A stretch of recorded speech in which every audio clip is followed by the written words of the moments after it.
Hello friends, welcome to my unique channel. दोस्तों, ये बात गुलाम भारत की है, जहां एक बार एक बच्चे ने अपने पिता की बंदूक को खेत में दबा दिया था। जब पिता ने पूछा बंदूक कहाँ है, तब बच्चे ने बताया अंग्रेज़ों के खिलाफ लड़ने के लिए बंदूक को खेत में दबा आया हूँ। जब कई बंदूकें हो जाएंगी तो उनसे लड़ने में आसानी होगी। कौन था ये वीर जो बंदूकें बोता था और अलम से वार करता था, जो कि एक फ्रीडम फाइटर भी था, जिसका सपना सिर्फ आज़ादी नहीं, उससे कई ज़्यादा आगे का था।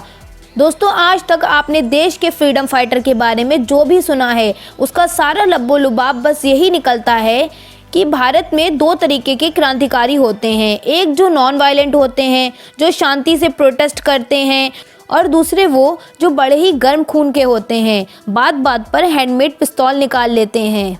लेकिन दोस्तों, अगर मैं आपको ये बताऊं कि गर्म मिजाजी के सबसे बड़े लीडर जिन्होंने दिल्ली असेंबली पर बॉम्ब गिराया, जिनके ऊपर न जाने कैसे कैसे चार्जेस लगते रहे, जो ब्रिटिश हुकूमत के नाक पर दम करते रहे, जिन्हें पिस्तौल और बम बनाना बखूबी आता था, सिर्फ हथियार ही नहीं, उन्होंने अलम जादू भी उतना ही बिखेरा, तो आखिर आज तक ये सच क्यों सामने नहीं आया कि उन्हें पिस्तौल की गोली से ज़्यादा विचारों की क्रांति पर भरोसा था। तभी तो उन्होंने शान से कहा था कि बम और पिस्तौलों से क्रांति नहीं आती, क्रांति की तलवार तो विचारों की शान पर तेज़ होती है।